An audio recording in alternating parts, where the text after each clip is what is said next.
2nd June current affairs. Okay, ఈరోజు first international current affairs note చేసుకోండి. China Pakistan economic corridor update వచ్చింది చూడండి.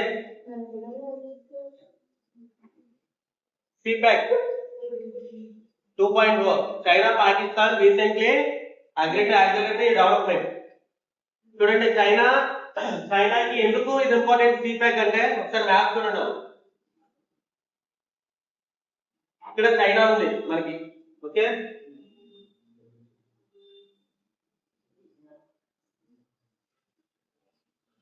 ఇది చైనా. సో మన ఇండియా ఉంది కదా. సో ఇక్కడ ఇండియన్ ఓషన్ కింద కదా ఉంటుంది. ఇండియన్ ఓషన్ ఇటువైపు కంట్రీస్ తో అంటే వెస్ట్ సైడ్ ఉన్న కంట్రీస్ తో చైనా ఒకవేళ ఏదైనా ట్రాన్స్పోర్ట్ చేయాలంటే షిప్ ద్వారా ట్రాన్స్పోర్ట్ చేయాలంటే చైనాకి ఎటువంటి పోర్టు లేదు ఇక్కడ. ఓకే, సో ఏదో కంట్రీ హెల్ప్ తీసుకోవాలి, లేదా ఇటువైపు ఏదో పసిఫిక్ ఓషన్ ఉంటుంది చైనాకి. సో అట్నుంచి షిప్ ద్వారా పంపించాలంటే చాలా ఎక్స్పెన్సివ్ అయిపోతుంది. సో అది ఖచ్చితంగా వాళ్ళ యొక్క ట్రాన్స్పోర్ట్ కాస్ట్ చాలా పెరిగిపోతుంది. చైనాకి ఇప్పుడు బిజినెస్ చాలా చాలా ఎక్కువ కదా చైనా బిజినెస్. సో ఏదో పోర్ట్ కావాలి కాబట్టి పాకిస్తాన్ తో డీల్ చేస్తుంది. ఏంటది? China Pakistan economic corridor. ఎక్కడంటే చైనాలోని ఉగ్రేర్ అని చెప్పి ఒక ఏరియా ఉంటుందమ్మా. మీకు అక్కడ ముస్లిమ్స్ చైనాలో కూడా నెక్స్ట్ ప్లాన్ చెప్తాను. నెక్స్ట్ ఇక్కడ గ్వాదర్ అనేది పాకిస్తాన్ లోని గ్వాదర్ పోర్ట్ చైనా బిల్డ్ చేస్తుంది అనమాట. సో ఏం చేస్తారంటే చైనా నుంచి ఒక రోడ్ వేస్తున్నారు వాళ్ళు. ఓకే, ఈ రోడ్ ద్వారా కూడా చైనా యొక్క ఎక్స్పోర్ట్స్ అన్ని కూడా ఈ రోడ్ ద్వారా ఇక్కడ గ్వాదర్ పోర్ట్ కి పంపించడానికి వీలు కుదురుతుంది. వీళ్ళు చైనా వాళ్ళే బిల్డ్ చేసి రోడ్డు కూడా వాళ్ళే వేసి ఈ పోర్ట్ కూడా వాళ్ళే బిల్డ్ చేసి ఇన్ని సంవత్సరాలు లీజ్ తీసుకుంటారు అనమాట. సో వాళ్ళ యొక్క ఎక్స్పోర్ట్స్ కి చాలా హెల్ప్ అవుతుందని చెప్పి ఈ కారిడార్. ఓకే, ఇది ఏంటనేది మీకు అర్థం అవ్వాలి. ఫీడ్బ్యాక్ అంటే ఏంటి? China Pakistan economic corridor. Okay, so China కింద ఏంటి? Belt and road initiative. Actual China వాళ్ళకి బిఆర్ఏ ప్రాజెక్ట్ కూడా చాలా ఇంపార్టెంట్. ఒక పాకిస్తాన్ కాకుండా రిమైనింగ్ కంట్రీస్ తో కూడా రోడ్ నెట్వర్క్ ఏర్పాటు చేసుకొని చూస్తుంది, అది బిఆర్ఏ. ఓకే, 2015లో స్టార్ట్ చేశారు. ఓకే, ఈ ప్రాజెక్ట్ ఎప్పుడు 2015లో స్టార్ట్ అయింది. ఇప్పుడు సెకండ్ స్టేజ్ లో యాక్సిలరేట్ చేశారు. ఓకే, చూడండి చైనాలో కాస్గర్ అనే నగరం. ఓకే, దాని నుంచి పాకిస్తాన్ లో గ్వాదర్. పాకిస్తాన్ లో బలూచిస్తాన్ అయినా బలూచిస్తాన్ అక్కడ ఈ పోర్ట్ ఉంది. సో ఈ బలూచిస్తాన్ వాళ్ళు రెవల్యూషన్ స్టార్ట్ చేస్తారు. మా స్టేట్ లోకి వచ్చి చైనా వాళ్ళు వచ్చేసి మమ్మల్ని సపరేట్ చేస్తున్నారు అలాగని చెప్పి రెవల్యూషన్ స్టార్ట్ చేశారు. ఆ ఏరియా అక్కడ గ్వాదర్ పోర్ట్ బలూచిస్తాన్ పాకిస్తాన్ లో ఉంది. ఓకే, చైనాలోని ఉయిగర్ అలాగని చెప్పి ముస్లిమ్స్ ఉంటారు. Muslims reason China actual Buddhist country కదా, ఎథీస్టులు ఎక్కువ ఉంటారు, బుద్ధిస్టులు కూడా. ఉయిగర్ అనే ఒక రీజన్ ఉంది. ఓకే, ఈ రీజన్ లో నుంచి వాళ్ళ ట్రాన్స్పోర్ట్ ఈజీ ఉంటుంది Gwadar. Okay, Kashgar to Gwadar. వీళ్ళు చైనా వాళ్ళు కూడా ఎక్కువగా ఈ ఉయిగర్ ముస్లిమ్స్ ని బాగా హింసిస్తున్నారు. వాళ్ళ రిలీజియస్ ని తీసేయడానికి చూస్తున్నారు అనమాట.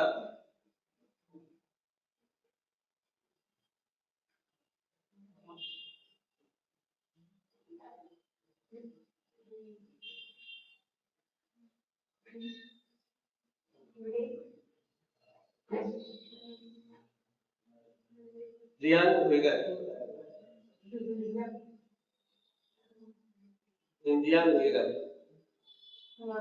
మీరు ఇది ఇంపార్టెంట్, మీరు అది మరీ అంత అవసరం లేదు కానీ కాస్గర్ టు గోదర్. ఓకే, చైనాలోని కాస్గర్ నుంచి గోదర్ వరకు ఈ రోడ్డు నిర్మిస్తున్నారు. మీకు ఇంకోటి తెలుసా, మన ఇండియా కూడా ఇప్పుడు ఎదురుగా చైనా ఏమవుతుంది, గోదర్ పోర్ట్ వస్తుంది అనుకోండి. సో మన ఇండియా ఎలా ఉంది అనుకోండి.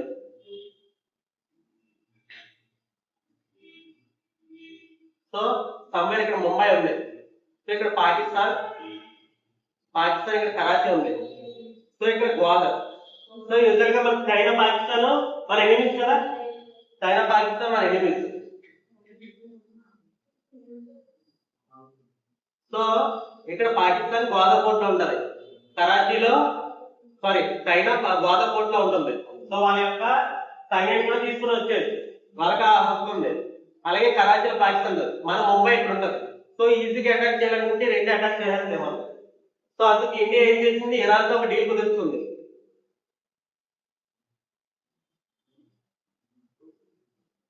ఇరాన్ తో ఒక డీల్ కుదురుతుంది, చాబహార్ పోర్ట్ అలాగని చెప్పి. చాబహార్ పోర్ట్ ఎక్కడేది, ఇరాన్ లో. మన ఇండియా నిర్మిస్తుంది. పాకిస్తాన్ లో గాజా పోర్ట్ వచ్చేసి చైనా నిర్మిస్తుంది.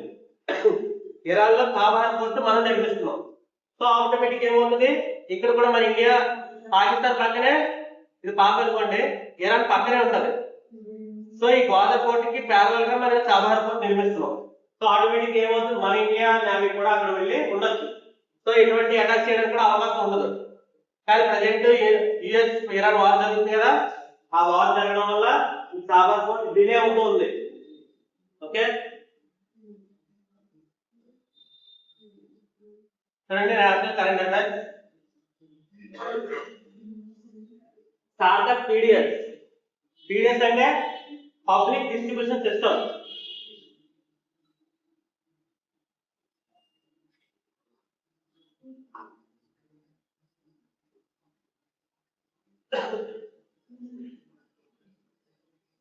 స్టార్టప్ పీడిఎస్ అనేది కొత్తగా ఇప్పుడు మే 27ని ఓకే కేంద్ర మంత్రివర్గం ఆమోదం తెలిపింది. దీని డెఫినేషన్ చూడండి, scheme for assistance in ration transport and handling income with automation in PDS. Definition చూడండి, దాని మొత్తం కలిపి సార్థక్ అంటున్నాం. సార్థక్ పీడిఎస్. ఇప్పుడు మనకి మీరు ఎప్పుడైనా రేషన్ బియ్యం వచ్చే లారీ చూసారా, దానికి ఒక బ్యానర్ కట్టుకొని ఉంటారు. ఓకే, ఇన్ కేస్ ఎవరైనా స్మగ్లర్స్ అంటే ఇప్పుడు మళ్ళీ రేషన్ బియ్యం ఎవరైనా రేషన్ బియ్యం కొన్నారనుకోండి, వాళ్ళపై కేసు ఫైల్ చేసి తెలుసా లేదా? మీరు వెళ్ళి ఎవరైనా జనాలకు వెళ్ళిపోయి రేషన్ బియ్యం మీకు వద్దని మాకు అమ్మేయండి అని చెప్పి 15 రూపాయలకి 20 రూపాయలకి కొనేసుకుంటారు. కొనేసుకుని వాళ్ళు ఏం చేస్తారు, మళ్ళీ మిల్స్ కి ఇచ్చేసి మళ్ళీ రిఫైన్ చేస్తారు దాన్ని. అసలు గవర్నమెంట్ మనకి ఇప్పుడు రూపాయి కదమ్మా, రూపాయి ఫ్రీ. ఇప్పుడు ఇంకా చెప్పాలంటే కోవిడ్ వచ్చిన తర్వాత ఫ్రీ రేషన్ కదా.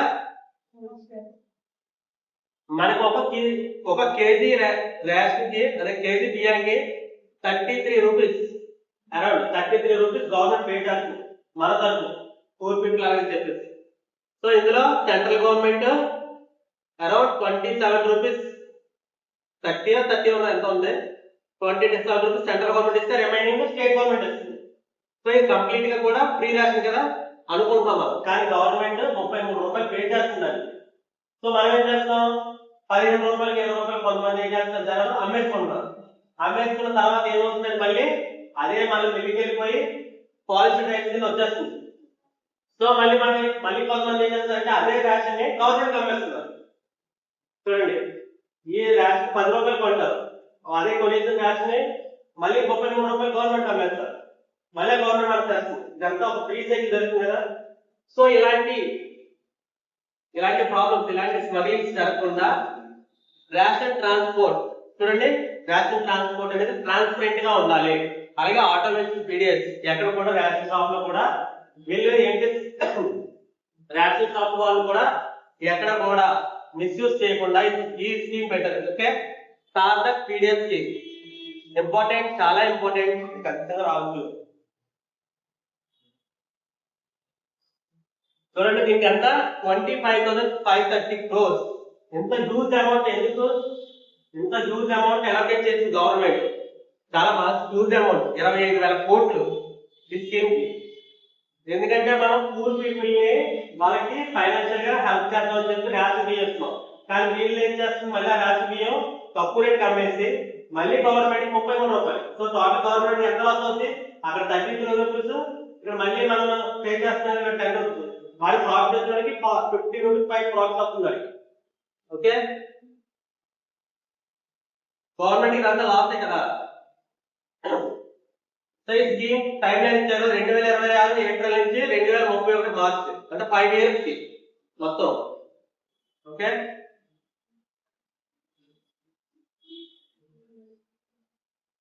దీంట్లో కూడా మనం ఏ యూజ్ చేస్తారు మన వాళ్ళు. నెక్స్ట్ చూపిస్తాను చూడండి. ఎఫ్పిఎస్ అంటే చెప్తారా ఎవరి గురించి? FPS fair price stock. Okay,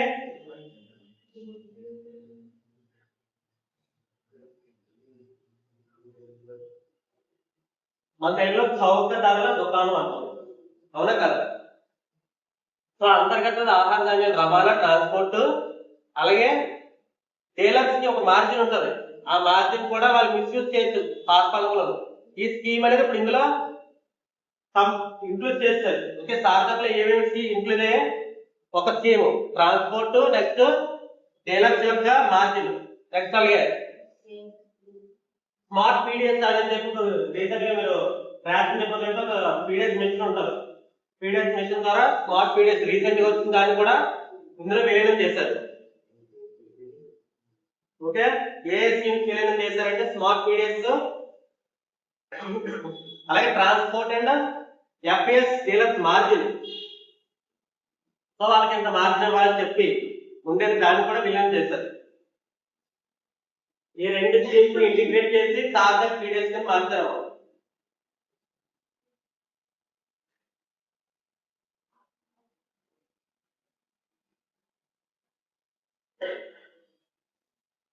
అర్థమైందా? పీడిఎస్ అంటే ఏంటి, ఎఫ్పిఎస్ అంటే ఏంటి?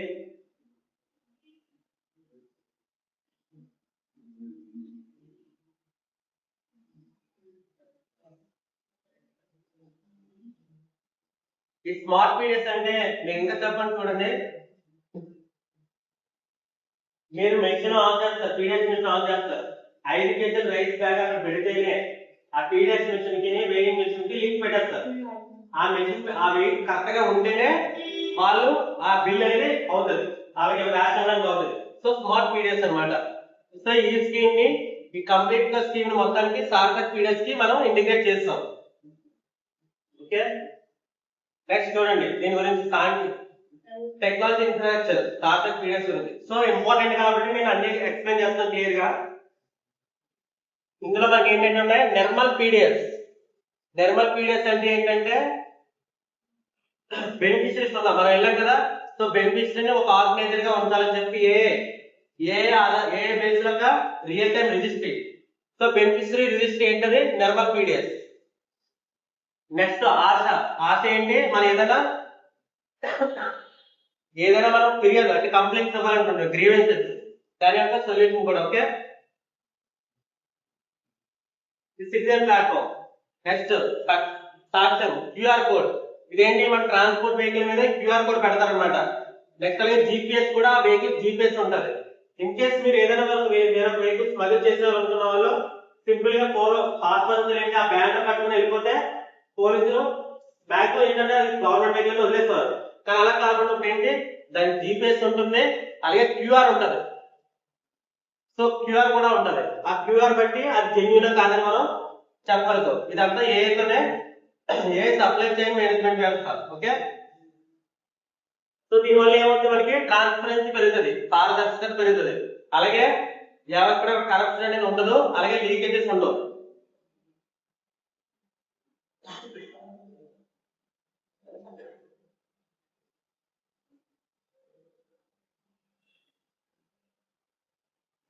మీకు లీకేజెస్ అంటే మీరు ర్యాష్ డీలర్స్ ఏం చేస్తారంటే మాకు ఎంతో ఆ వెహికల్ వాళ్ళు కూడా 50 కేజీల బ్యాగ్ ఉందనుకోండి, 50 కేజీల బ్యాగ్ 48 రిజిస్టర్ చేస్తారనమాట.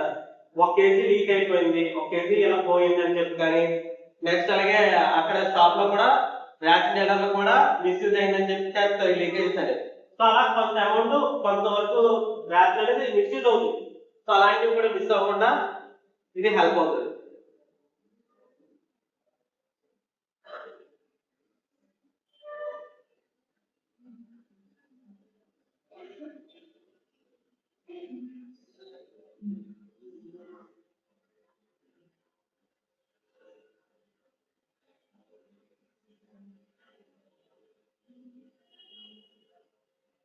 అర్థమైందా?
త్వరగా రాసుకోవాలి.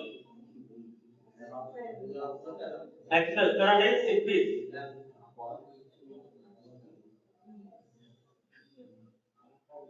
యూనియన్ ఫైనాన్స్ మినిస్టర్ ఎవరమ్మా మనకి? నిర్మలా సీతారామన్ గారు. Okay, union finance minister spring programs launch చేస్తారు. ఏంటిది? Sippi 37th foundation day. Sippi అంటే స్మాల్ ఇండస్ట్రియల్ డెవలప్మెంట్ బ్యాంక్ అమ్మా.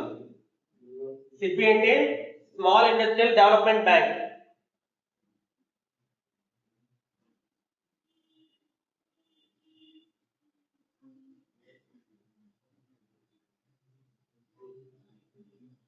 Head quarters Lucknow. ఓకే,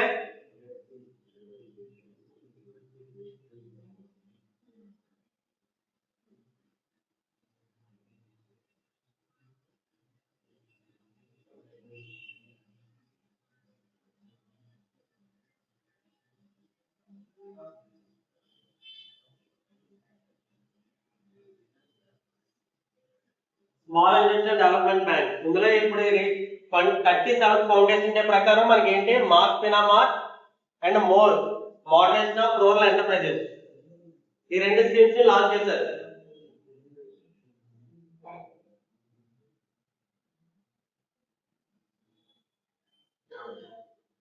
ఇది 1990లో ఫౌండ్ అయింది అన్నమాట. 1990లో స్మాల్ ఇండస్ట్రియల్ డెవలప్మెంట్ బ్యాంక్ లక్నోలో స్థాపించారు. ఓకే, 37 years కదా. దీని ప్రకారం మనకి మార్క్ ఫినామార్ట్, మోడరేషన్ ఆఫ్ రూరల్ ఎంటర్ప్రైజెస్, ఇవన్నీ ఏంటి? ఎంఎస్ఎంఈ. MSME paper. ఎంఎస్ఎంఈ అంటే micro small medium enterprises.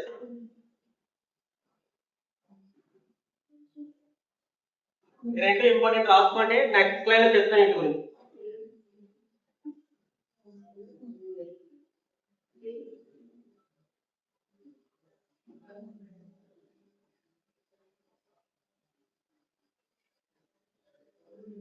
Sarthak PDS కానీ ఇది కానీ వచ్చే అవకాశం ఉంటుంది ఖచ్చితంగా. Important topic.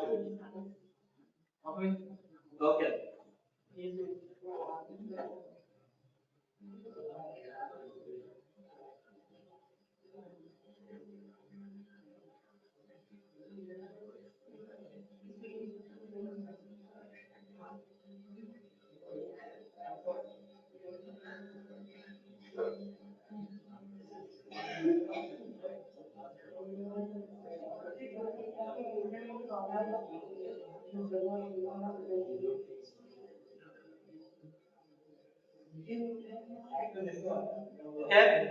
చూడండి.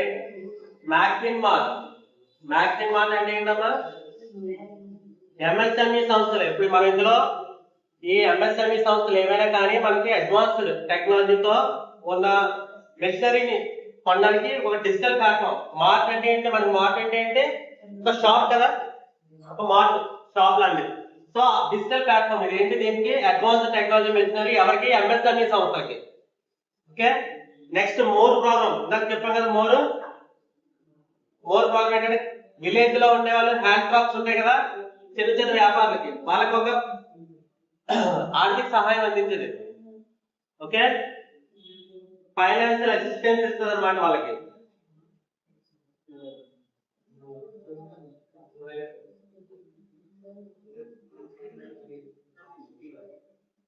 మొత్తం ఏంటి? వచ్చే 3 years లో 10,000 టార్గెట్ పెట్టున్నారు. ఓకే, మోడర్నైజ్ చేయాలని. మోర్ అంటే ఏంటి? Modernization of rural enterprises. Okay, ఎప్పుడైతే చూసుకోండి. ఇలా ఇంకా ముఖ్యంగా చెప్పాను నేను.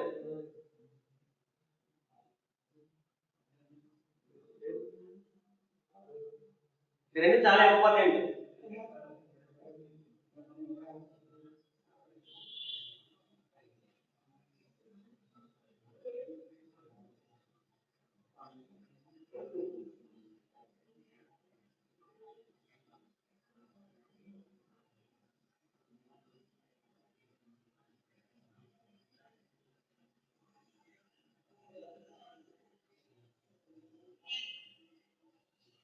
అర్థమైందా? అర్థమైంది స్కీమ్ గురించి అర్థమైంది కదా. సో ఫస్ట్ వన్ ఏంటి mark, second one program, MORE program. Mark ఏంటి ఎంఎస్ఎంఈ సంస్థలు ఎవరైనా కానీ అధునాత అంటే అడ్వాన్స్ టెక్నాలజీతో ఉన్న మెషినరీ కొనుక్కోవాలంటే ఒక డిజిటల్ ప్లాట్ఫామ్ అది. దాన్ని ఏంటి మ్యాక్పిన్ మార్క్. ఓకే గుర్తుపెట్టుకోండి మ్యాక్పిన్ మార్క్ అంటే ఏంటన్నది. నెక్స్ట్ మోర్ ప్రోగ్రామ్ ఏంటి విలేజ్ లో ఉన్న హ్యాండ్ క్రాఫ్ట్స్ లైక్ చిన్న చిన్న స్మాల్ వెండర్స్ ఉంటారు కదా వాళ్ళందరికీ కూడా financial assistance program, modernization of rural enterprises. So 10 years వచ్చి 3 years లో 10,000 హ్యాండ్ క్రాఫ్ట్స్ ని మోడర్నైజ్ చేయాలని చెప్పి టార్గెట్ పెట్టుకున్నాం. చూడండి India's first AI ministry setup in Kerala, ఇది కూడా చాలా ఇంపార్టెంట్. ఏదైనా ఫస్ట్ వచ్చింది కదా, సో ఇండియాలో ఫస్ట్ ఏఐ మినిస్ట్రీ ఎక్కడ కేరళలో. ఎవరు యూడిఎఫ్ గవర్నమెంట్. యూడిఎఫ్ గవర్నమెంట్ అంటే ఏంటమ్మా United democratic front. Present Congress ఉంది ఐఎన్సి ఇందులో పార్ట్ అనమాట. ఇక్కడ యూడిఎఫ్ గవర్నమెంట్. అందులో పీకే కొనహలి కుట్టి ఈయన ఈ పోర్ట్ఫోలియో తీసుకున్నారు. ఓకే ఏ మినిస్ట్రీ ఫస్ట్ ఇండియాలో ఎక్కడంటే కేరళ. సో ఏతో పాటు ఐటీ అండ్ ఇండస్ట్రీస్ కూడా ఈయనే చూసుకుంటారు.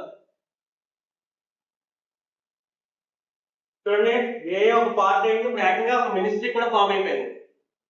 మా లైఫ్ లో ఒక పార్ట్ ఉండేది, ఇప్పుడు మినిస్ట్రీ కూడా ఫామ్ అయింది. ఫ్యూచర్ లో మేబీ అన్ని స్టేట్లు కూడా దీన్ని ఫాలో అవ్వచ్చు.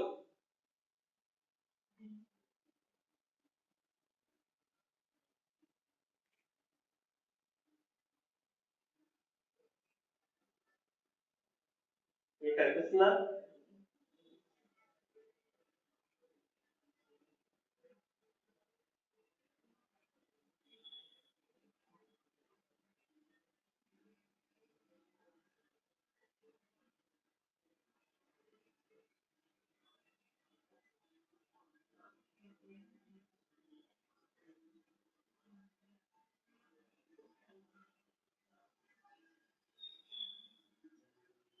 పేరు గుర్తుపెట్టుకున్నారా? పీకే కొనహాలి కుట్టి. కొనహాలి కుట్టి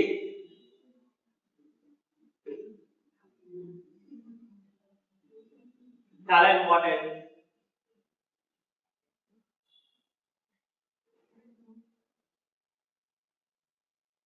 సో నేను ఏం చేస్తాను ఏ ఆధారంగా పరిపాలన పట్టిస్తాను అంటే ఏ బేస్డ్ గవర్నెన్స్ అలాగే డిజిటల్ స్టార్ట్అప్స్ ఏమైనా ఉంటే వాటిని వీళ్ళు ఎంకరేజ్ చేస్తారు ఈ గవర్నమెంట్.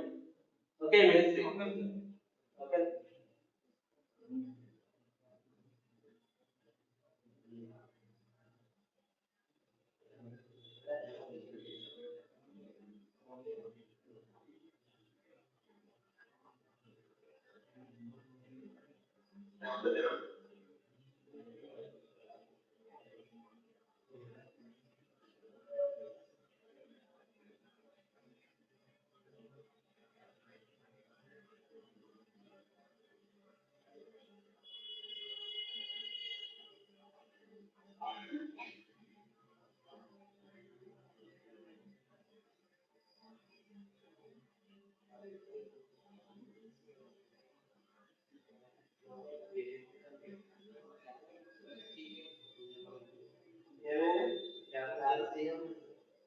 సతీశన్ వీడి సతీశన్ వాళ్ళు చెప్పారు కదా 5 CMs అందరూ క్యారెక్ట్ అదే రీకాస్ట్ చేస్తారు. సో ఎలా యాక్సెస్ చేయడం మంచిదే మేడం, అలా గుర్తు పెట్టుకుంటే మీకు గుర్తుంటారు.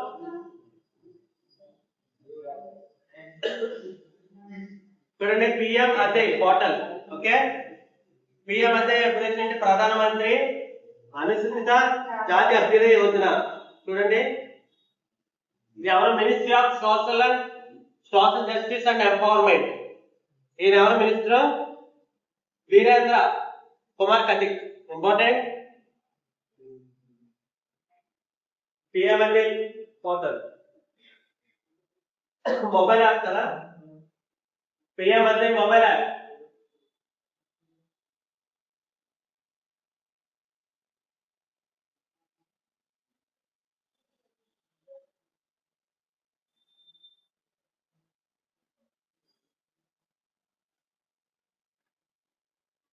సో మెయిన్ ఏమంటే బ్యాక్వర్డ్ క్లాసెస్ కి మెయిన్ చెప్పాలంటే డిజిటల్ కనెక్టివిటీ లేని రూరల్ ఏరియాస్ లోని బెనిఫిషరీస్ కోసం అన్నమాట.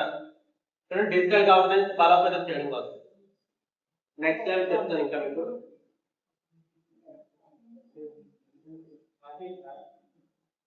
ప్రధానమంత్రి అనుసూచిత జాతి అభ్యుదయ యోజన. అభ్యుదయం అంటే ఎంపవర్మెంట్ కదా.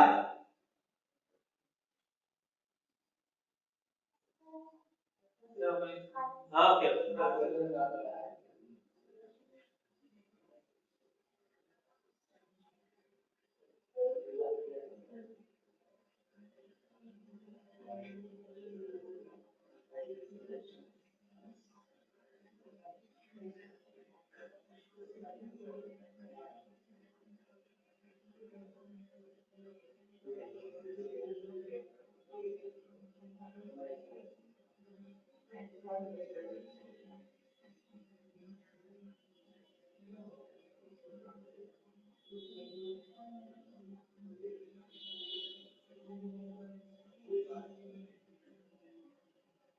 వీరేంద్ర కుమార్ కటికి ఏం మినిస్టర్? అదే యూనివర్సిటీ ఏ శాఖ? సోషల్ జస్టిస్ అండ్ ఎంపవర్మెంట్ అక్కడ రాస్తుంది. Okay, ministry of social justice and empowerment.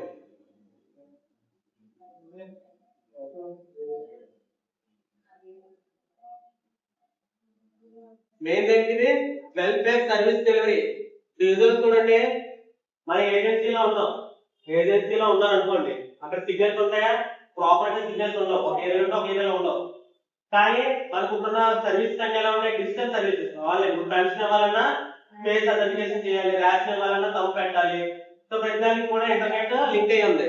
కానీ వీళ్ళు ఏం చేస్తున్నారు? అలాంటి ఏరియాస్ లో కూడా ఆఫ్లైన్ లో కూడా వర్క్ చేసేలాగా డిపార్ట్మెంట్ ఎక్స్ఎల్ చెప్తున్నది. అయిపోయిందా? చూడండి. So field real time monitoring, అలాగే progress report, beneficiary services, next door to door సర్వేలు ఏమైనా ఉంటాయి offline. Okay, so backward areas internet లేని ప్రాంతాల్లో ఆఫ్లైన్ సర్వేలు, అలాగే జియో ట్యాగింగ్, వాళ్ళ హౌస్ ఎక్కడ ఉంది ఏంటి, వాళ్ళ పంటలు ఏమైనా ఉంటే జియో ట్యాగింగ్. సో ఇలాంటివన్నీ కంప్లీట్ గా ఇందులో రిజిస్టర్ గా ఉంటాయి. అలాగే బెనిఫిషరీ రిజిస్ట్రేషన్, వాళ్ళ యొక్క జీవన ఒక లైవ్లీహుడ్, ఓకే, స్కిల్ డెవలప్మెంట్, ఇవన్నీ కూడా ఇందులో. ఇదంతా టోటల్ దేనికి? ఇది వికసిత్ భారత్ ఎయిర్, వికసిత్ భారత్ ఎయిర్ 2047. దానిలో భాగంగా వెనుకబడిన వర్గాలకి social justice and social financial development. Okay,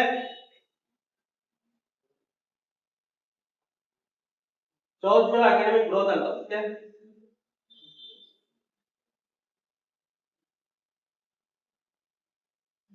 so 2047 లో మన ఇండియా వికసిత్ భారత్ అవ్వాలంటే మెయిన్ ఎవరు? వెనకబడిన వర్గాలు ఎకనామిక్ గా బాగా గ్రో అవ్వాలి.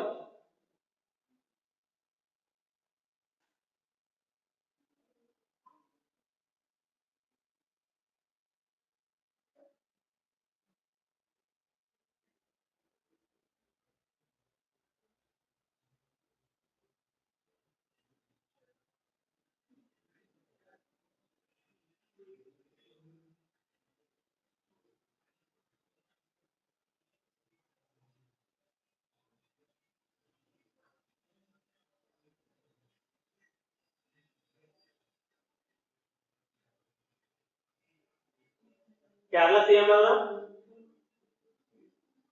చెప్పాను కదా,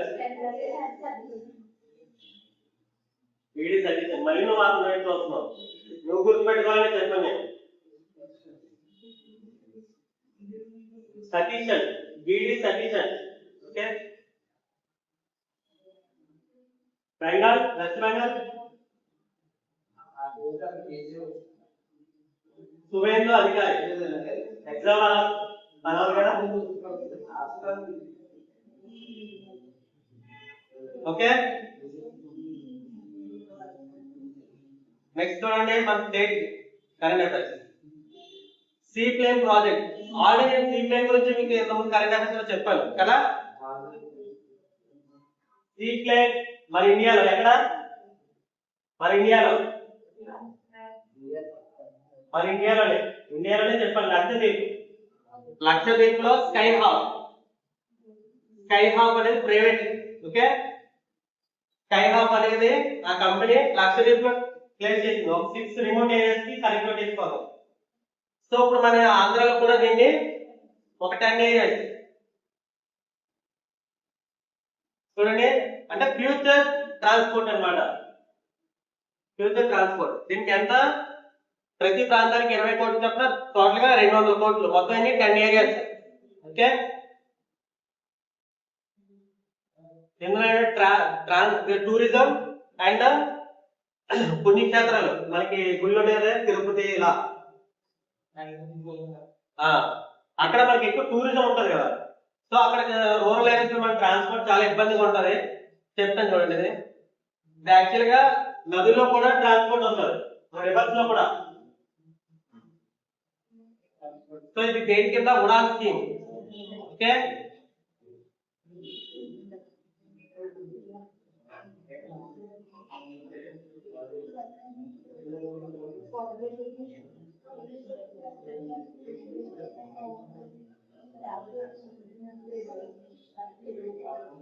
ఓకే, నెక్స్ట్ స్లైడ్ చూడండి. ఆ ఏరియాస్ మరి రాష్ట్రాలు మాట్లాడొద్దు. ఎవరైనా మాట్లాడితే ఫస్ట్ క్లాస్ ఏది ఎవరు,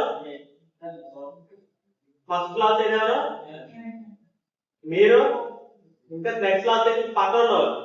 ఎవరు మాట్లాడకుండా చూసుకోవాల్సిన బాధ్యత ఎవరిది, పక్కన ఉన్న వాళ్ళే. మీరు ఎవరైనా మాట్లాడారు పక్క వాళ్ళు, మీరు మాట్లాడదని చెప్పాలి. ఆ వాళ్ళు మీరు కదా లాస్ అవుతున్నారు, అవునా కదా. ఒక టాపిక్ ఉంటుంది ఇంపార్టెంట్, మేబీ నేను ఒకసారి చెప్పొచ్చు, అది మీరు వినకపోతే లాస్ చేద్దాం మీరే కదా. మీకు ఎస్ఐకి టీసీకి నెగిటివ్ మార్కింగ్ లేదు, అవునా కదా, నెగిటివ్ మార్కింగ్ లేదు. సో మీకు బెనిఫిట్ ఏంటి, మీరు క్లాస్ బాగా విన్నారు అనుకోండి, మీరు క్లాస్ బాగా వింటే ఒక 150 బిట్స్ అనుకోండి, మీకు ఒక 80-90 మీరు పెట్టేశారు, 80-90 మీరు పెట్టేశారు. మీకు కొన్ని బిట్స్ 2 ఆప్షన్స్ తెలియదు, 2 ఆప్షన్స్ ఎప్పుడు అలా తెలుస్తుంది. మీరు క్లాస్ బాగా వింటే ఎంతో కొంత మీకు ఆ బిట్ విన్నారు కానీ చదవలేదు. సో మైండ్ లో ఈ ఆప్షన్ ఏంటొచ్చి, ఈ ఆప్షన్ ఏంటొచ్చి అని మీరు ఒక కాన్ఫిడెన్స్ వస్తారు. సో అలాంటప్పుడు మీకు స్కోర్ వచ్చే అవకాశం ఇంకో 15 బిట్లు వస్తాయి. అదే ఏంటంటే మీరు క్లాస్ లేదు, మీరు కేవలం ఓన్లీ చదివారు, ఏదో రాసుకున్నారు, చదివేశారు. అప్పుడు మీరు ఓన్లీ 80-90 బిట్స్కే పరిమితం అయిపోతారు. మీరు ఒక 4 ఆప్షన్లు కూడా మీరు క్లాస్ గా చేయలేరు, అవునా కదా. క్లాస్ వింటే ఖచ్చితంగా మీకు ఏంటంటే అడిషనల్ బెనిఫిట్ ఏంటంటే ఇలాంటి బిట్స్ కూడా మీరు అటెంప్ట్ చేయొచ్చు. రియల్ గా జరిగిన సిచ్యువేషన్ మా పక్కూరు అబ్బాయికి సేమ్ జరిగింది. ఆ అబ్బాయి 105 పెట్టాడు, 105 అందులో పెట్టాడు టోటల్ బిట్స్. అందులో ఈ మిగిలిన బిట్లు అదే 2 ఆప్షన్స్ అనుకొని పెట్టుకున్నాడు, మొత్తం అన్ని పోయినాయి. అసలు మాకు పెట్టిన బిట్లన్నీ పోయాయి. కానీ అది కరెక్ట్గా క్లాస్ మీన్ ఉంటే, అది ఓన్లీ సెల్ఫ్ ప్రిపరేషన్, అదే క్లాస్ మీన్ ఉంటే ఖచ్చితంగా బిట్స్ కవర్ అయ్యాయి కదా, అవునా. ఇందులో కాకుండా ఎంత కొంత మెడిసినల్ గా మనం ఆ క్యాపిటల్ ఏంటి లేదా ఇదేంటి అని ప్రతి ఎక్స్ప్లెయిన్ చేస్తాం కదా, బ్యాక్గ్రౌండ్ అబ్రివేషన్స్ ఏంటి, హెడ్ క్వార్టర్స్ ఎప్పుడు ఫామ్ చేస్తారు, ఇవన్నీ. సో ఇవన్నీ మీకు ఎంతో కొంత గుర్తుండాలి. ఎప్పుడు మీరు బాగా వింటే, మీరు మాట్లాడుతున్నారు అనుకోండి, మీరు మాట్లాడుకున్నది గుర్తుండాలి, మీరు చెప్పింది గుర్తుండదు మీకు. నెక్స్ట్ చూడండి, ఎక్కడ 10 ఏరియాస్, విజయవాడ, శ్రీశైలం, తిరుపతి, ఇవన్నీ ఏంటి పుణ్యక్షేత్రాలు చెప్పాం కదా. నెక్స్ట్ సూర్యలంక, గండికోట కూడా ఇవన్నీ టూరిజం. ఓకే, నెక్స్ట్ అలాగే port areas, Kakinada, Visakhapatnam. Next tourism Araku valley, Jolapur దగ్గర, వీటన్ని దగ్గర రివర్ ఉంటే రివర్. నెక్స్ట్ అలాగే చిన్న రిజర్వాయర్ ఉన్నా మనకి దగ్గరలో ఏంటి లంబసింగ్ లో కూడా ప్లాన్ చేస్తారు. ఓకే, పోలవరం దగ్గర. ఇవన్నీ కూడా ఏంటంటే ఫ్లై అవుతుంది, అది దానికి ల్యాండ్ అవడానికి ఏం కావాలి, ఇక్కడ ఏదో ఒక వాటర్ సోర్స్ కావాలి. సో అందుకు సీ ప్లేన్ అనేది next generation transport. Okay, so దీనికి పెద్దగా మనకి ఏం అవసరం లేదు, రన్వే అవసరం లేదు. ఒక ఎయిర్పోర్ట్ ఉన్నారంటే 1,000 ఎకరాలు ల్యాండ్ అవసరం అవుతుంది, కానీ సీ ప్లేన్ కి అంత అవసరం లేదు. చాలా చిన్న ఒక రిజర్వాయర్ ఉన్న చిన్న చెరువు ఉన్న కానీ అక్కడ ల్యాండ్ అయిపోతుంది. ఓకే, సో అందుకు మనకి నెక్స్ట్ ఆంధ్రాలో ఏంటి 10 ప్లేసెస్ ప్లాన్ చేశారు. సో ఈ 10 ప్లేసెస్ ఏంటి పుణ్యక్షేత్రాలు అండ్ డివోషనల్ చూడండి, విజయవాడ, శ్రీశైలం, తిరుపతి ఫేమస్ కదా. Next Suryalanka, Gandikota transport. Next అలాగే coastal and tribal hub Kakinada Visakhapatnam ఈ మూడు కూడా రెండు కూడా coastal areas tribal Araku valley ఇందులో అక్కడ జోలపూర్ దగ్గర. నెక్స్ట్ మనకి ఇక్కడ ఏంటి agency Lambasingi and Polavaram project.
Okay చూడండి నెక్స్ట్ రిపోర్ట్ చూడండి major data centre hubs in India.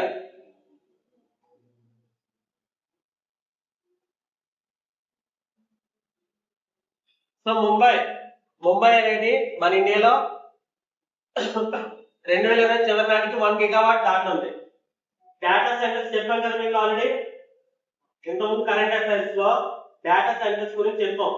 Google data centre ప్రపంచంలో అతిపెద్దది ఎక్కడ మన విశాఖపట్నం 1 గిగావాట్ కదా. ఇది ప్రపోజల్ కానీ ఆల్రెడీ ఎగ్జిస్ట్ అయినది ఎక్కడ ముంబైలో ఇండియాలోనే అతిపెద్దది. ఓకే ముంబైలో ప్రెసెంట్ 2020 నాటికి 1 గిగావాట్ దాటుతుంది దాని సామర్థ్యం. నెక్స్ట్ ఇంకెక్కడ ఉన్నాయి Hyderabad Chennai Delhi NCR national capital region అన్నమాట. Okay and Pune. మన హైదరాబాద్ ఏమైంది ఇది ఎపాక్ ఏషియా పసిఫిక్ రీజన్ దీన్ని ఎపాక్ అంటాం. ఓకే ఏ అంటే ఏషియా పి కాకుండా Pacific reason. Okay top secondary అంటే ముంబై తర్వాత హైదరాబాద్ టాప్ సెకండ్ ప్లేస్ ప్రపంచవ్యాప్తంగా 9th ప్లేస్ లో ఉంది. Okay data centre hub.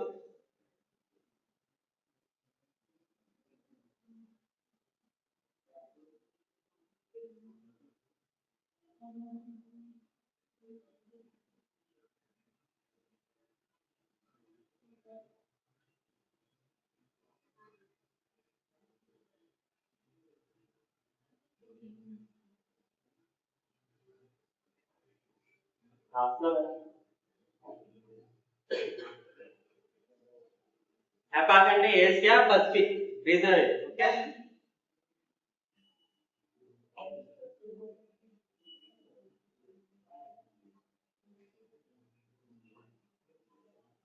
మన ఇండియాలో అతిపెద్ద డేటా సెంటర్ ఏది మన ఇండియాలో అతిపెద్ద data centre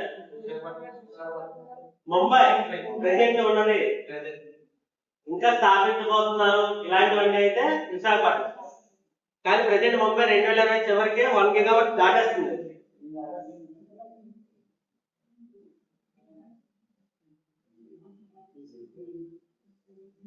okay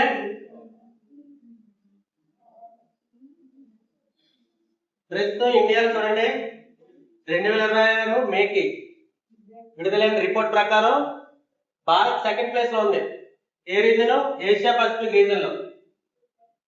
okay only Asia Pacific reason లో ఎపాక్ రీజన్ లో అయితే సెకండ్ ప్లేస్ లో ఉంది. మన సామర్థ్యం ఎంత present 1.6 gigawatt data centres. So మన ప్లానింగ్ ఉంది కదా వైజాగ్ లో కూడా ఉంటని నిర్మాణం మన ప్లానింగ్ లో ఉన్నది ఎంత 3.1 మరో 3.1 గిగావాట్ సామర్థ్యంలో అది కనుక కంప్లీట్ అయితే ప్రపంచంలో టాప్ 3 మార్కెట్ లో ఒకటి ఉంటుంది. Okay after US China India అవుతుంది.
Okay, next hour.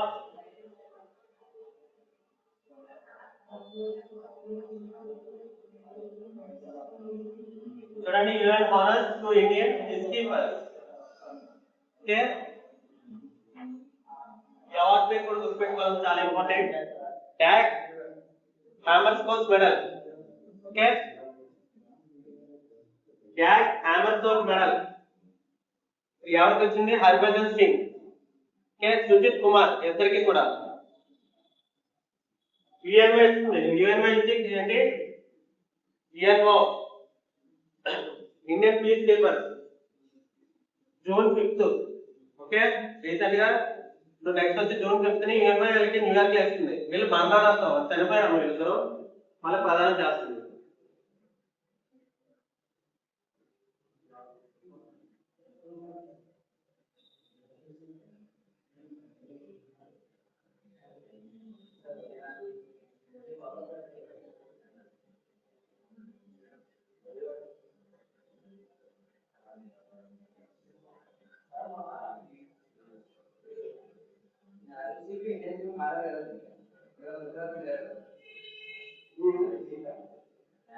Serious serious.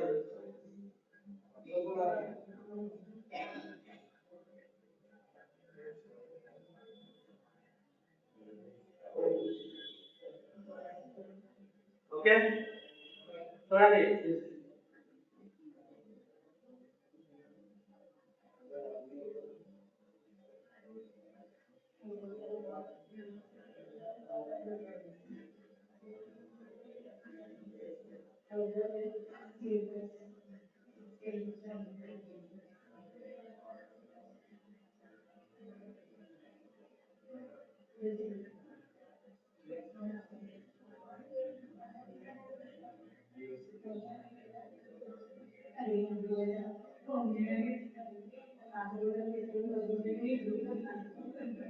Tag హామర్జన్ medal.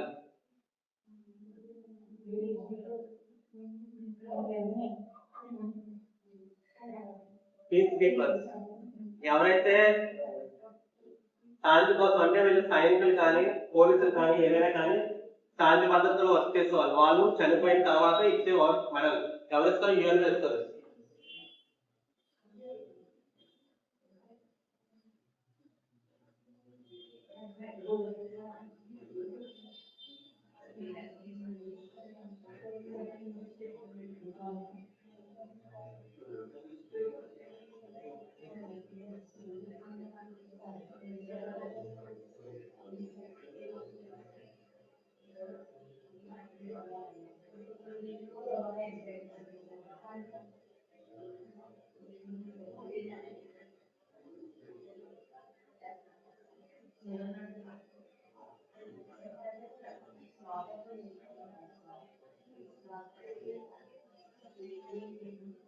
Okay, next చూడండి ఈ మెడల గురించి.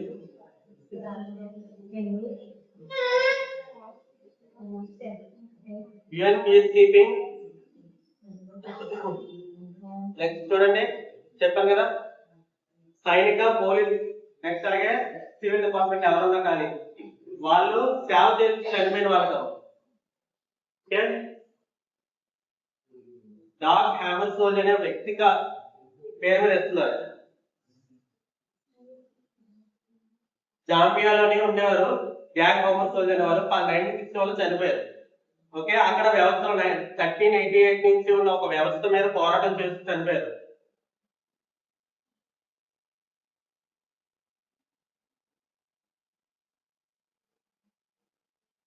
అవసరం లేదు, ఈ పేరు గుర్తుపెట్టుకొని సరిపోదు. డాగ్ హ్యామర్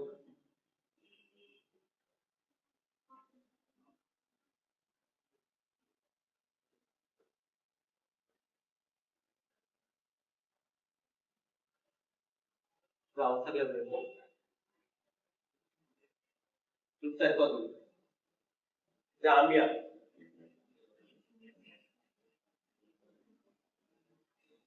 ఓకే,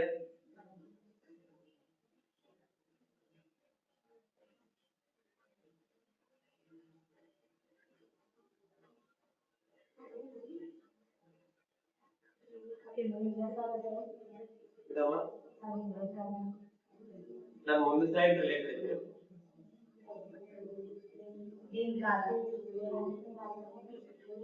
ఇది అవసరం లేదని చెప్తున్నాను. అది మీరు ఇంకా చెప్పాలి, చాలా కంటెస్ట్ ఉంది అవసరం.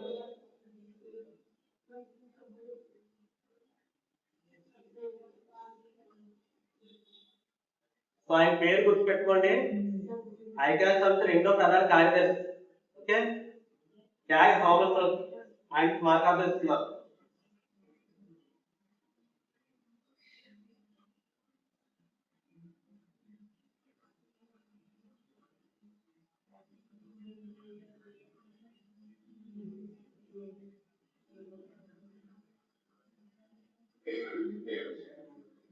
ఓకేనా,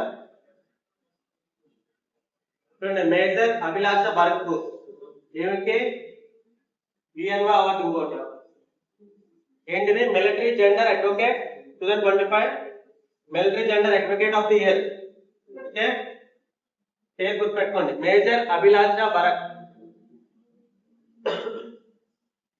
ప్రెసిడెంట్ ఈవిడ ఎక్కడ, లెబనాన్ లో యుఎన్ ఐపిఎల్ అంటే United nation inter force in Lebanon. So Lebanon లోని వీడు వర్క్ చేస్తున్నారు, మన Indian. Okay, Indian army major ఈవిడ, చాలా ఇంపార్టెంట్ ఈవెంట్. ఓకే, లెబనాన్ లో ఎందుకు UN nations inter force in Lebanon లో ఎందుకు టెర్రరిస్ట్ ఎదురుగా ఇలాంటి ఫోర్స్ ఉంటుంది. ఏ కంట్రీలో అయితే గవర్నమెంట్ కంటే టెర్రరిస్ట్ అనేది యాక్టివ్ గా వాళ్ళ యొక్క శాంతి భద్రతలకి ముప్పు కలిగిస్తున్నారు, వాళ్ళ అడ్మినిస్ట్రేటివ్ కి చాలా కష్టంగా ఉంటుంది. అలాంటి కంట్రీస్ లో యుఎన్ఓ కానీ యుఎస్ కానీ ఏం చేస్తాయంటే వాళ్ళ యొక్క ఫోర్స్ ఇచ్చి హెల్ప్ చేస్తాయి. సో అలాగే లెబనాన్ లో ఏ కోర్స్ బి యుఎన్ఐఎఫ్ఎల్. ఓకే, యూనిపిల్ లోనే వర్క్ చేస్తారు. లెబనాన్ లో టెర్రరిస్ట్ గ్రూప్ ఏంటి, నేను చెప్పాను మీకు ఖచ్చితంగా ఇలాంటి టిప్స్ వస్తాయి. Hezbollah group. Okay, Hezbollah group. So వీళ్ళకి కౌంటర్ గా యునైటెడ్ నేషన్స్ ఏంటి యూనిపిల్ అనే ఒక మిషన్ ని ఫామ్ చేసింది. అందులో మన ఇండియా నుంచి ఎవరు వెళ్ళారు, మేజర్ అభిలాష భరత్. ఈవిడికి ఏంటి ఇచ్చారు, group military gender advocate of the year award ఇచ్చారు.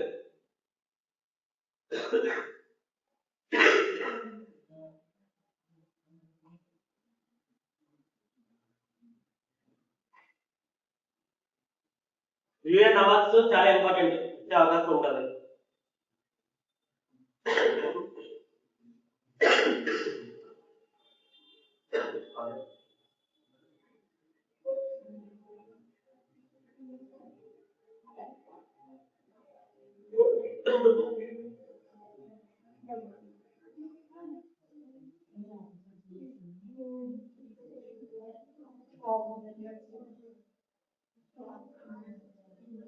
ఓకే, నెక్స్ట్ స్పోర్ట్స్ అమ్మ. స్పోర్ట్స్ రాసుకోండి. దేవ్ మీనా కుల్దీప్ కుమార్.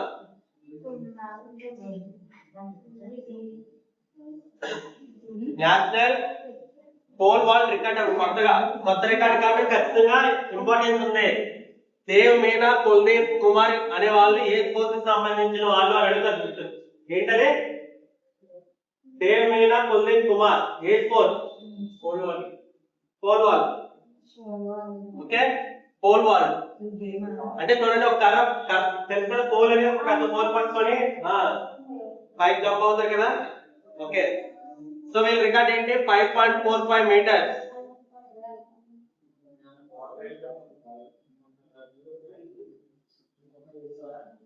ఇంతకు ముందు 5.41 ఉండేది, 5.45 మీటర్స్ కొత్త రికార్డు.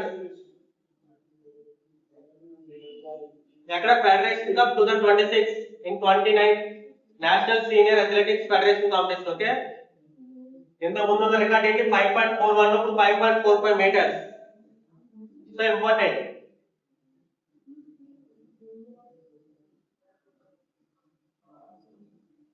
మీకు స్పోర్ట్స్ గురించి అడగాలనుకుంటే సమ్ టైమ్స్ ఏం చేస్తారంటే, ఈ ప్లేయర్ ఏ స్పోర్ట్ లో ప్రాముఖ్యత, ఏ స్పోర్ట్ కి సంబంధించిన అని అడుగుతారు.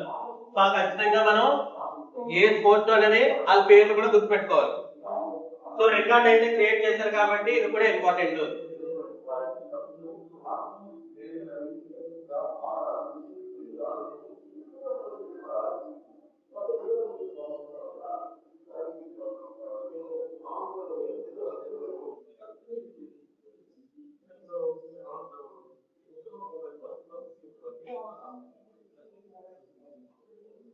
ఓకేనా? ఆ నేమ్ రాసుకుంటే రికార్డ్ రాసుకుంటే సరిపోతుంది అంతే. వాళ్ళకి స్పోర్ట్ ఏంటన్నది. ప్యారిసన్ న్యూస్. క్వాంటమ్ టెక్నాలజీ పై RBI QSAFE committee. Okay, quantum technology, reserve bank of India. Okay, quantum technology పై ఎంతమంది? 8 మంది సభ్యులతో expert committee for quantum secure and adaptive financial ecosystem, QSAFE. So మనకి ఆర్బీఐ ఎందుకు? మనకు ఫైనాన్షియల్ అంటే బ్యాంకుల్లోని, నెక్స్ట్ అలాగే రిస్క్, నెక్స్ట్ ఏంటంటే పోర్ట్ఫోలియో ఆప్టిమైజేషన్, రిస్క్ అనాలిసిస్. మనం ఇన్వెస్ట్ చేస్తాం కదా స్టాక్ మార్కెట్స్ లో కానీ మ్యూచువల్ ఫండ్స్ లో కానీ. సో ఇలాంటి వాటికి ఒక ఆర్థిక నమూనా ఇవ్వాలని చెప్పి, ఓకే, మనకి పోర్ట్ఫోలియో ఆప్టిమైజేషన్, రిస్క్ అనాలిసిస్, అలాగే మ్యాక్రో ఎకనామిక్ మోడలింగ్ దీన్ని వాడతారు. ఓకే, క్వాంటమ్ టెక్నాలజీ కొత్తగా వచ్చే టెక్నాలజీ కూడా. ఇది కూడా మనకు అమరావతిలో క్వాంటమ్ ప్రెజెంట్ లెర్నింగ్ జరుగుతుంది అక్కడ.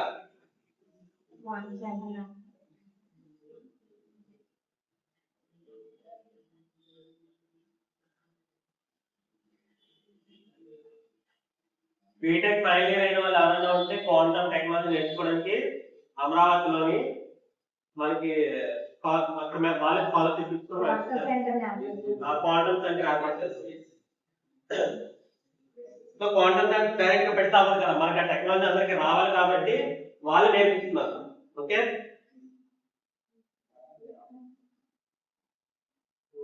మెయిన్ టార్గెట్ ఏంటిది? బ్యాంకింగ్. అలాగే ఈ క్వాంటమ్ టెక్నాలజీలో మనకున్న ఇన్వెస్ట్మెంట్ పోర్ట్ఫోలియో ఆప్టిమైజేషన్. పోర్ట్ఫోలియో అంటే తెలుసా? మీరు ఒక ఇన్వెస్ట్మెంట్ చేశారు, సో ఒక 1,00,000 రూపాయలు ఉంది. 1,00,000 రూపాయలు ఒకే దాంట్లో పెట్టరు కదా. ఒక ఈ ఫండ్ లో ఒక 10,000, ఈ ఫండ్ లో 20,000, అలా పోర్ట్ఫోలియో. ఎందులో ఎక్కువ పెట్టాలి, ఎందులో తక్కువ పెట్టాలి. సో రిస్క్ అనాలిసిస్ ఏంటి, అవన్నిటికీ కూడా క్వాంటమ్ టెక్నాలజీ. మనకి ఇంతకు ముందు మాన్యువల్ గా చేసేవాళ్ళు, బాగా దాని గురించి నాలెడ్జ్ ఉన్నవాళ్ళు. బట్ ఈ క్వాంటమ్ టెక్నాలజీ ద్వారా ఏం చేస్తారంటే మోడల్ క్రియేట్ చేసి ఈజీగా మీరు ఇందులో పెడితే ఫండ్ ఇలా గ్రో అవ్వచ్చు, ఎంత టైంలో ఎంత గ్రో అవ్వచ్చు అని చెప్పి చెప్తుంది అనమాట. ఓకే,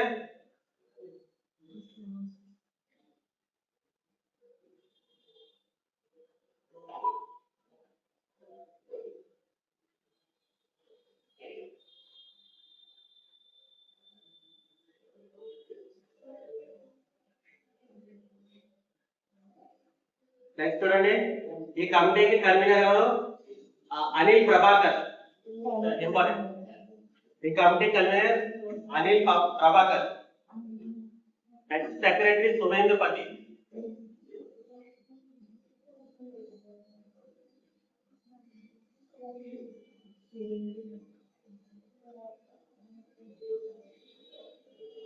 ఆ రెండు పేర్లు రాసుకోండి. క్యూసెఫ్ కమిటీ కన్వీనర్ ఎవరు? అనిల్ ప్రభాకర్, సువేందుపతి.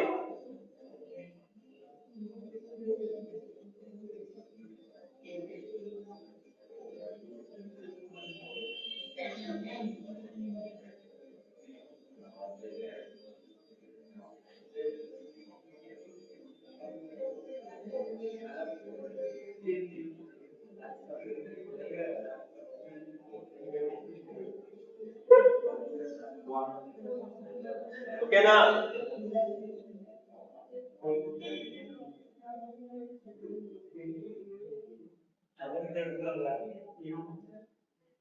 రాసుకున్నారు మీరు? మరి రాసుకోండి.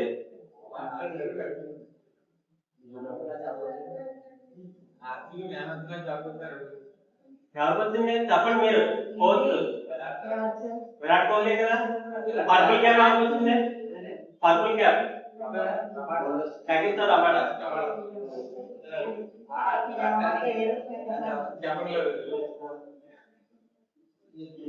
ఓకే, నెక్స్ట్ చూడండి, justice Lavu Nageswara Rao. London honour ఏంటమ్మా? Inner temple. London inner temple అలాగనేది ఒక కోర్ట్ అన్నమాట. ఇన్సాఫ్ కోర్ట్ అనేది ఇన్నర్ టెంపుల్ అత్యంత పురాతనమైన కోర్టు లండన్ లో. ఓకే, మనకంటే ముందు లండన్ లో కోర్టు ఫామ్ అయ్యాయి. సో చాలా ఓల్డ్ కోర్ట్ అన్నమాట.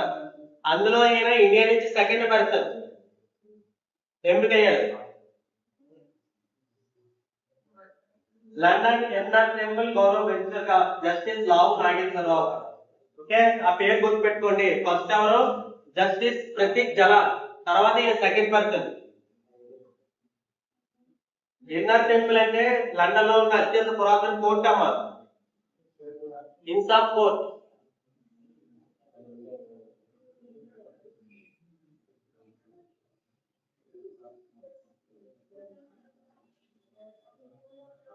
నేను గుర్తుపెట్టుకోండి.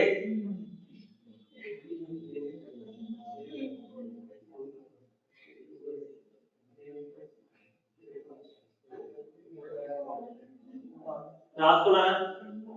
పేరు రాసుకున్నా? లేదా ఇంకా 2 minutes సార్. మరి గుర్తురాస్తున్నారా?